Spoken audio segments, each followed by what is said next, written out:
أهلا وسهلا بكم. كثير من حالات تساقط الشعر ما تكون بسبب نقص فيتامينات أو وراثة فقط، بل ممكن تكون ناتجة عن أمراض تصيب فروة الرأس نفسها، وهنا لازم نفرق بين التساقط العابر وبين التساقط الناتج عن مرض جلدي يحتاج علاج محدد. نجي على أمراض اللي تصيب فروة الرأس وتسبب تساقط الشعر.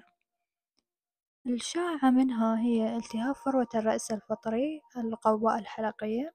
سببه فطريات تصيب جذور الشعر، يظهر على شكل بقع خالية من الشعر مع قشور رمادية أو بيضاء، أحيانا يرافقها حكة شديدة أو احمرار.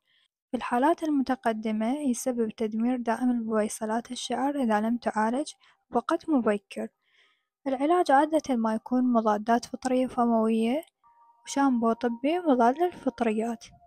أما المرض الآخر اللي يصيب فروة الرأس هو الثعلبة المناعية ألوبيشيا أريتا، هو مرض مناعي ذاتي هاجم فيه الجسم بويصلات الشعر، تظهر فجأة بقع دائرية خالية من الشعر تماما بدون التهاب أو قشور، ممكن تصيب الرأس أو الذقن أو الحواجب.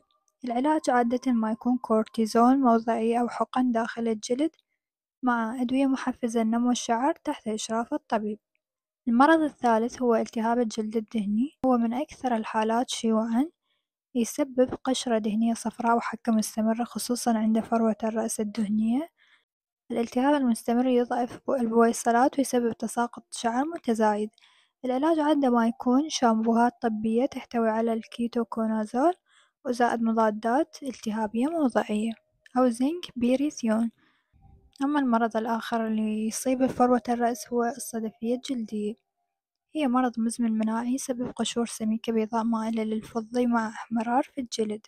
الشعر يتساقط غالبا بسبب الالتهاب والحكة، ليس بسبب تدمير البويصلات نفسها. أما العلاج يكون كريمات كورتيزونية وفيتامين دي موضعي وشامبوهات خاصة بإشراف طبي. أما التهاب البويصلات الشعرية هو التهاب في جذور الشعر ناتج عن بكتيريا أو فطريات، يظهر كبذور صغيرة أو حبوب مؤلمة بفروة الرأس. إذا أهمل العلاج ممكن يسبب ندبات وتراجع نمو الشعر في المنطقة المصابة. العلاج يكون مضاد حيوي موضعي أو فموي حسب الحالة. وهناك مرض آخر يصيب فروة الرأس هو الحزاز المسطح، اللي هو مرض التهابي مزمن يصيب فروة الرأس، يسبب بقع فيها تساقط دائم للشعر مع حكة وألم خفيف. العلاج يكون باستخدام كورتيزون فموي أو موضعي زائد أدوية مناعية بإشراف الطبيب.